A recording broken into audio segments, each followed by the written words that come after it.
Oh yeah.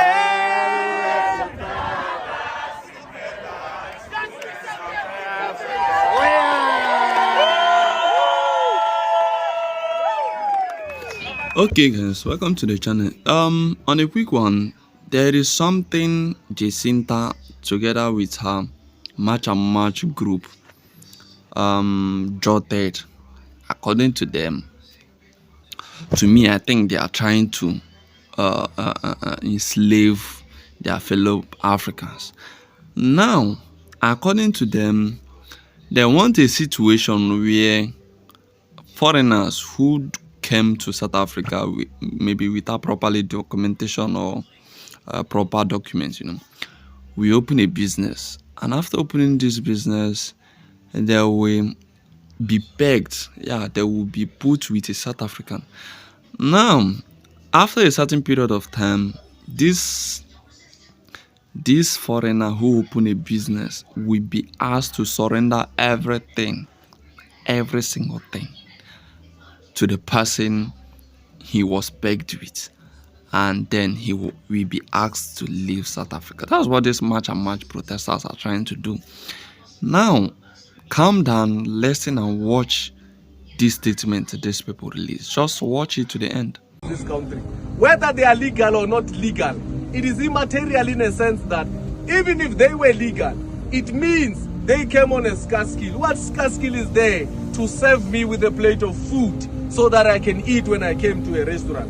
And anyway, even if it was a scarce skill, the law requires, the Employment Services Act reiterates that when somebody comes on a scarce skill, he must be paired with someone whom he is going to do a skills transfer to this person for a particular period, so that at the later stage, when this skill has been transferred and this South African is now skilled, we can relieve whoever came with a scarce skill from outside the country and say, Mall of Africa was paying you during the time when you were transferring the skill.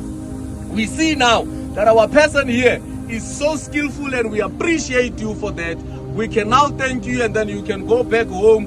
We will now consider doing, or with our own locals, who will also now get a South African that he will transfer the skill as well, and then South Africans get hired.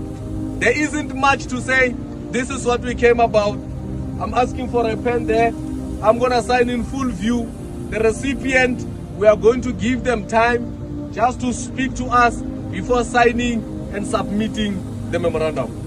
That's signed at Mall of Africa entrance. I don't know what entrance is this, but it's the H&M Truett's entrance.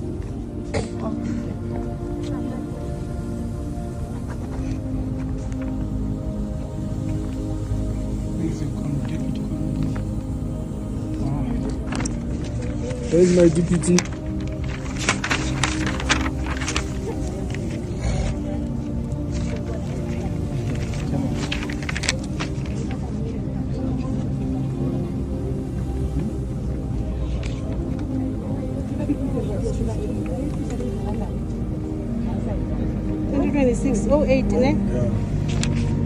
In the meantime, we have signed ourselves as the convener, the deputy convener.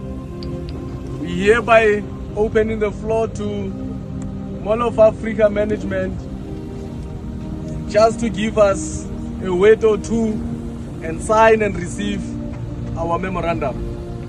I'm not sure if you are going to do us a copy, but we do have a copy that we can somehow sign both, because we will need a copy ourselves. Is it fine?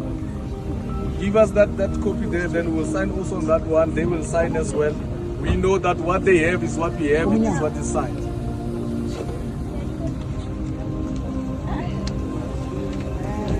I'm opening the floor. I'm opening the floor to Mall of Africa and thanking them for coming here, availing themselves to receive our memorandum. It shows there might be a way forward. There might be a good relationship developing. It might be the beginning of greater things. However, Mall of Africa, the floor is yours. Oh, Sainamo! Oh, Sainamo! Wait, Amanda. Let's give them a chance. I want them when they sign to give us first a word or two. I want them to give us a word or two, and then we can carry on from there. Good afternoon, everyone. Afternoon.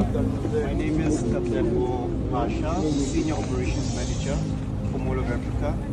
I'm acknowledging that I've received this memorandum of demand, which I will sign gladly with the second copy being signed as well. That is all on my side. Thank you. Let me reiterate that Mall of Africa management must not shy away from sharing this memorandum to all tenant companies. That is why, if you can read the contents, it says the management and all the tenant companies within Mall of Africa.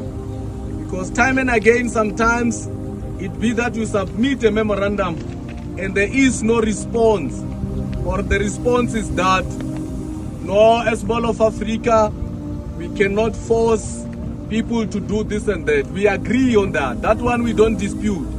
But also, as Mall of Africa, the law mandates you to be responsible, vicariously so, to ensure that the people that are here are compliant. And that is only what we are asking, and we are hoping for a positive response. All this will be shared with the SAPS, with the JMPD, to make sure that they are in position of what we have submitted. And we believe the response as well will be shared with the respective institutions to say it has been responded to and our people are being considered for employment. Thank you very much. We can sign and get a copy. We can get our copy. It's one and the same, my leader. I'm glad that you are verifying that you don't sign something that in there it's not there, and then it is in here. But however, you can take whichever memorandum you want, because it's one and the same. If you give us that one, it's okay. You take this, or we take this, you take that one.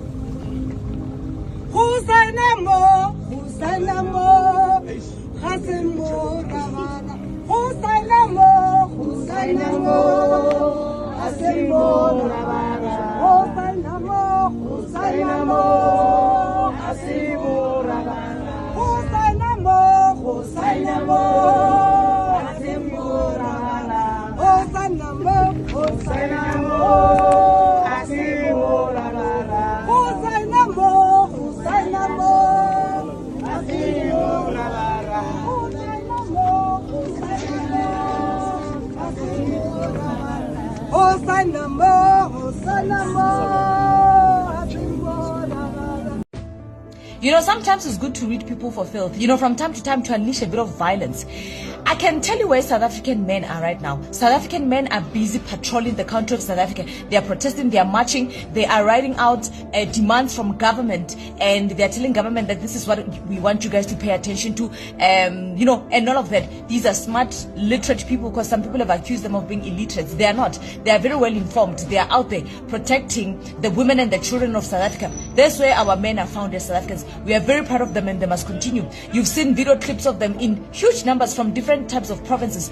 Men have come out, South African men, the very same men that fellow Africans look down on. You African men, all you do is to open panels and yap the whole day and talk about South Africa the whole day. It's a disgrace, to be honest with you. It is so disappointing. You guys say that you're strong, you eat healthy. Some of you brag about how you guys can have 10 rounds in bed, and then how you guys can get women from all over the world. But you don't know how to fight for your country. You don't know how to stand up for your country. You don't know how to protect your women. You don't know how to protect your children. Then you discredit the same South African men and call them weak. Yet the very same weak men that you guys refer to are out there protecting their country. There's a lot of crisis in Nigeria. There's a lot of crisis in Ghana. Where are the men from those types of countries? There are crises in all 54 countries of this continent. Where are the men? It is only South African men that are standing up to protect their people, putting their lives on the line. Only South African men. The very same South Africans that you guys are belittling. So all of you guys are just strong for nothing. Sitting on panels the whole day, sitting on a chair the whole day, criticizing South Africa for wanting to develop its country and want its country to be better. I am so disappointed in these men. You guys talk too much, so much to say, so little to show for. So you guys are scared of your governments. Because the people in government are the men, isn't it? Go and face those men. The men in your government, go and face them and tell them where to get off. And tell them that you demand that your countries must be better. Africa will not be one, especially because these men in the continent are very cowardly. Very cowardly. You guys chicken out when it's time for you guys to be brave. You must be willing to put your lives on the line. You hear them say, I'm scared. A strong, tall, bald, a man with six-pack, bragging about how many women he can have, but he cannot protect his country. So who's gonna rescue the people of your countries? The women and children in your countries are waiting for you men to stand up and protect your countries and protect them from the government. So South African men are leading by example. Follow suit. Follow suit. If you guys are not cowardly, because you've been very cowardly, if you guys are so strong as you say, if you guys are not weak like South African men as you supposedly say, why are you not out there fighting your governments? It is pathetic. What we see is all these African men, Ghana, Nigeria particularly, sitting on panels the whole day, going back and forth with South Africans, arguing with South African men, and arguing with South African women predominantly. Because the South African men are out there protecting our nation. They are busy. You are shouting on panels, arguing on panels, whereas your countries are in a mess. Your countries are a shithole. Then you want to blame everything on South Africans. South Africans have decided to do what they want to do, and there's nothing you can do about it. We told you, we warned you, and we told you that you guys are not going to hold us to ransom. You thought we were kidding. So you guys are checking out of South Africa one by one, because you know deep down in your hearts that we mean business. If you're in South Africa illegally, pack your bags and go. It is such a disgrace to watch men, African men who claim to be strong, sitting on panels and gossiping, yellow scanner the whole day, gossiping about South African men the whole day. Whereas the same South African men you're talking about are out there fighting for the nation of South Africa. You guys are a public disgrace. African men, you are a disgrace.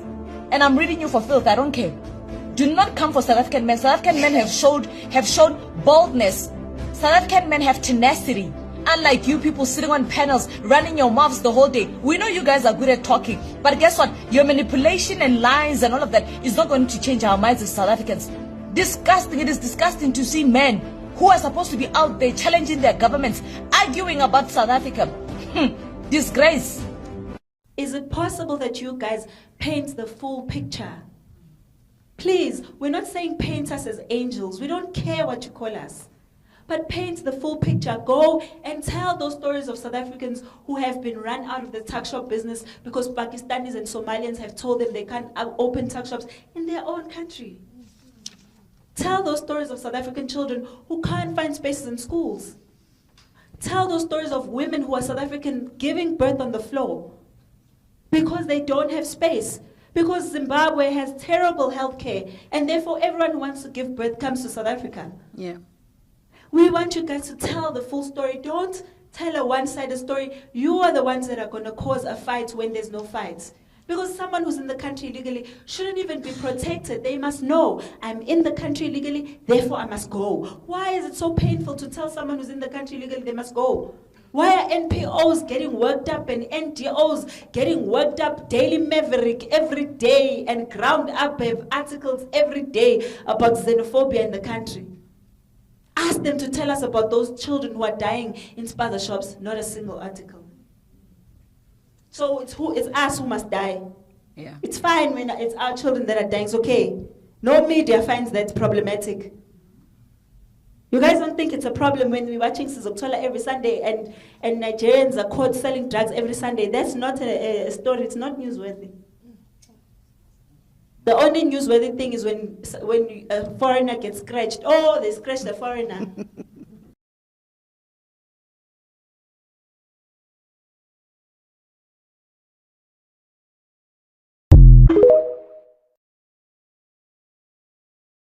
Now, from that, this thing they were saying, what did you understand from there? You and I know that these people are trying so hard for other Africans to come and be working for them.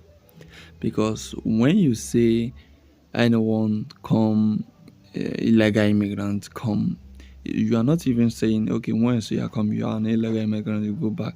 But you want them to calmly open a business stayed with a South African, and at the end of the time, you will ask them to go. According to you, they are coming there to be giving you food to eat.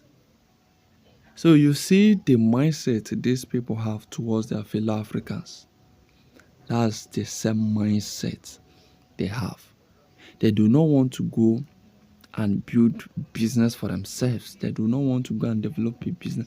They want an African to come, build a business, develop a business, and at the end of the day, they will kick that person out. Does it make sense? Does it make sense? To me, it doesn't make sense. And it's quite unfortunate that this is targeted to some Africans. In other words, to your brothers. South Africans are targeting their brothers. They kind of want a free. Some people always say South Africans are lazy. Even though I'm not saying they are lazy, but some people always say that. And this kind of a thing give that impression that, yes, what these people are saying is true. Because if it's not laziness, tell me why someone will come to your country, open a business, create a business, and at the end of the day, you want that person to surrender everything to you and leave.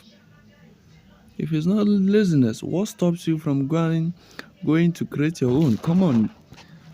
Come to think of it, what stops you from creating your own job? You are looking for who will come and work for you.